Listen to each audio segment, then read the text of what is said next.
To be or not to be, that is the question.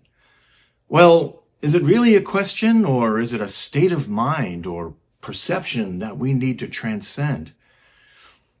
In the realm of subjective or conventional truths, which we'll talk about in this video, we find opposites that ensnare us and ultimately imprison us. Welcome to Seeking the Buddha, where in 10 minutes we will attempt to answer this burning question and others using Buddhist philosophy.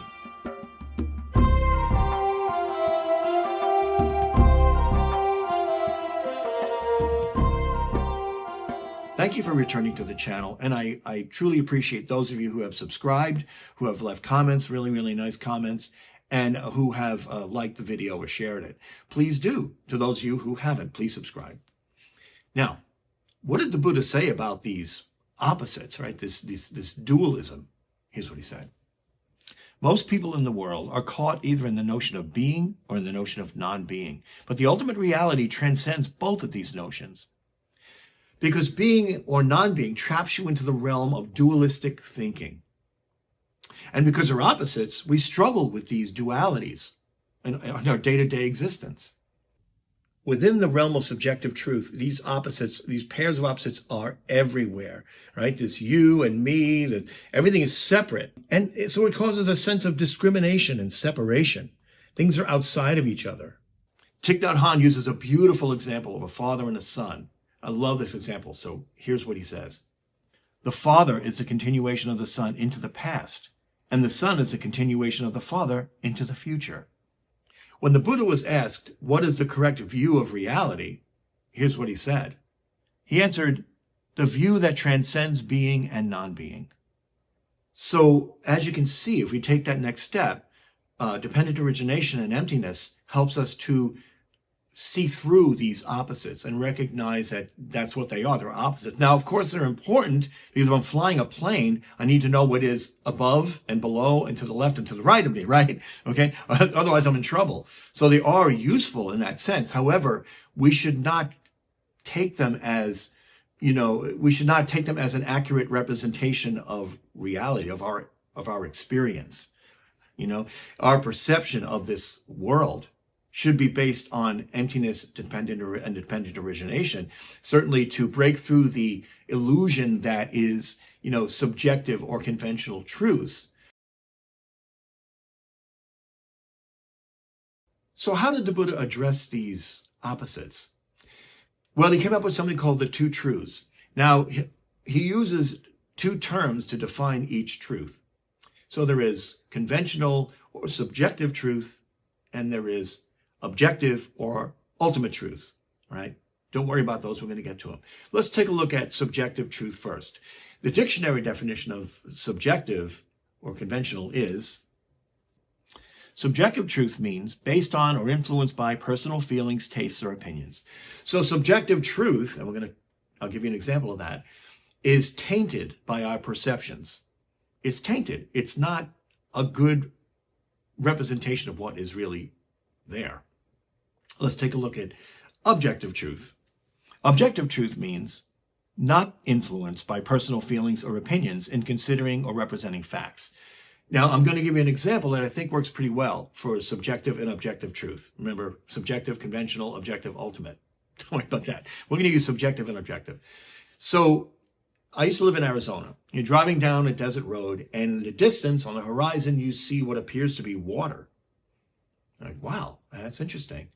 So you drive up to the water where the water appears to be, and there's nothing there, right? It is a mirage, right? So you get out of the car, you look, there's no water here. So subjective truth or conventional truth is like the mirage. You're seeing it from a distance. Your perception, your brain is telling you, oh, that's water, okay? But that's not necessarily what it is. In fact, it's not even there, right?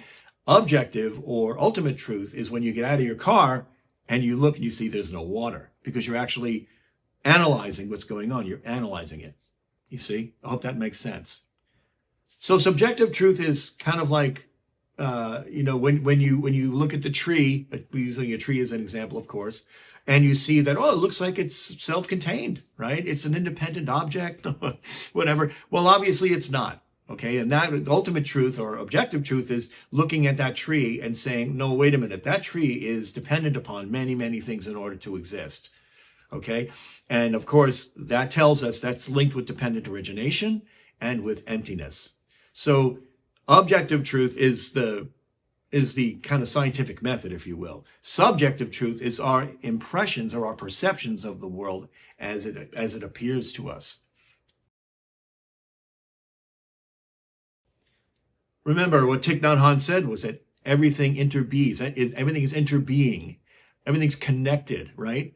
To recap from the first video, all right, dependent origination and emptiness tells us that, well, we're empty of or devoid of an independent self. However, we are full of interdependency on everything else, right? A bunch of different terms for the same stuff. So in a sense, objective truth is revealing emptiness and dependent origination to us as we observe our experience in this realm.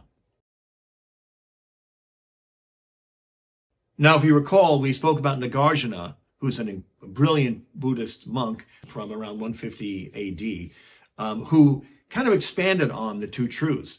And he came up with something called the 8 negations. And here they are. Nagarjuna says, there is no birth and no death, no being and no non-being, no coming and no going, no same and no different.